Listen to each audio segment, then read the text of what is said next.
रामगढ़ नाम का एक पहाड़ी गांव था। गांव के किनारे एक टूटा फूटा घर था जिसमें रहता था मोहन अपनी अंधी माँ कुसुम देवी के साथ। पिता कई साल पहले खदान में काम करते हुए हादसे में चल बसे थे। तब से मोहन ही घर का सहारा था। मोहन सुबह सुबह नदी किनारे मिट्टी खोदने जाता। उसी मिट्टी से वह हाथ से छोटे छोटे दिए, गुल्लक और खिलौने बनाता। शाम को हाट में चादर बिछाकर बेचता। ले लो भैया, मिट्टी के दिए सस्ते में, 1 रुपए का 3। कभी सब बिक जाते, कभी आधे भी नहीं। कई रातें ऐसी बीतती जब माँ बेटा सूखी रोटी और नमक से पेट भरते। माँ की दी हुई निशानी। एक रात माँ ने मोहन को पास बुलाया।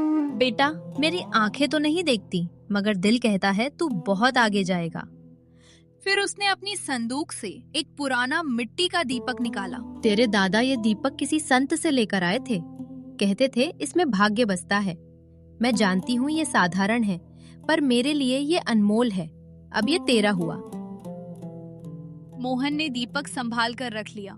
कुछ ही दिनों बाद माँ इस दुनिया से चली गई।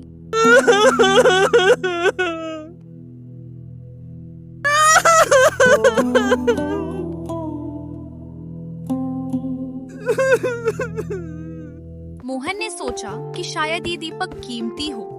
वो गांव के साहूकार हरगोविंद के पास गया। सेठ जी, जरा देखिए ये दीपक। हरगोविंद हंस पड़ा। अरे ये तो टूटी मिट्टी है, इससे ज्यादा तो मैं तेरी झोली का दिया खरीद लूं। मोहन का दिल टूट गया, मगर वो हार मानने वाला नहीं था। अगले हफ्ते वो 60 किलोमीटर दूर शहर पहुंचा। वहाँ मशहूर कला व्यापारी विजय मल्होत्रा की दुकान थी। साहब, मेरी माँ की आखिरी निशानी है, देख लीजिए। विजय ने देखा और बोला, इसमें कुछ खास नहीं है, मगर मैं इसे दुकान में रख सकता हूँ। अगर कोई खरीदार आया तो बेच दूंगा। आप जो कीमत सही समझे वही रखिए, कहकर मोहन लौट गया। मोहन का बचपन का दोस्त अमन शहर में ही रहता था। जब उसे पूरी बात पता चली तो वो मुस्कुराया। अगर किस्मत नहीं बदलती तो हम खुद बदलेंगे। अमन रेशमी कपड़े पहनकर व्यापारी की दुकान पहुंचा। मैं शिल्पपुर के संग्रहालय से आया हूँ। हमें देहाती कला का दुर्लभ नमूना चाहिए। विजय ने कई महंगी कलाकृतियां दिखाई, मगर अमन सब नकारता रहा। अंत में वही मिट्टी का दीपक दिखा दिया गया। अमन खुशी से बोला, बस यही चाहिए। कितना दाम? विजय बोला, 40,000। मेरे पास अभी 8,000 है, बाकी 2 दिन में, कहकर अमन चला गया। 2 दिन बीते, अमन नहीं आया। विजय को समझ आ गया कि वो ठगा गया, पर बदनामी के डर से चुप रहा।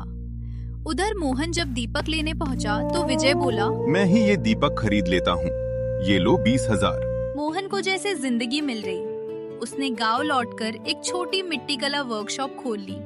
गांव के बच्चों को मुफ्त सिखाने लगा। कुछ ही महीनों में उसके दिए शहरों में बिकने लगे। एक शाम मोहन और अमन उसी पुराने पेड़ के नीचे बैठे थे। मोहन मुस्कुराया। दीपक में सोना नहीं था, मगर उसने हमारी सोच को सोने जैसा बना दिया। हालात चाहे जैसे हो, अगर दिमाग चलता रहे तो रास्ता खुद बन जाता है।